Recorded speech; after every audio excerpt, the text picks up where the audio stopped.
அவர் துதிகளின் மத்தியில வாசம் பண்ணுகிறவரா இருக்கிறார். ஆமென்.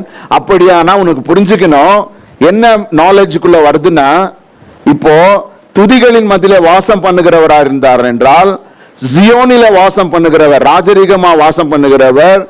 ஏன் இப்போ உனக்கு புரியணும், ஆசாரியரா இருக்க விரும்புகிற அந்த ஆராதனையையும் மற்ற எந்த ஆபிரகாமுக்கும் ஈசாக்குக்கும் யாக்கோபுக்கும் செய்யாம இயேசு கிறிஸ்துவின் ரத்தத்தினால உன்னை சுத்தமாக்கினதுனால உனக்குள்ள இந்த ரெண்டு ஊழியமும் ஒன்னா சேர்ந்து வருகிறது.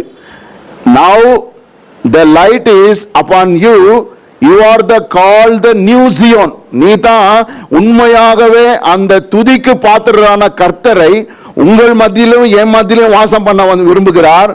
சியோன் உலகத்தில் இருக்கிற எல்லா தேசத்தை விட பாக்கியமானது. அப்படியே ஆராதிக்கிறவன் உலகத்திலே எல்லாத்தை விட பாக்கியமானவன்.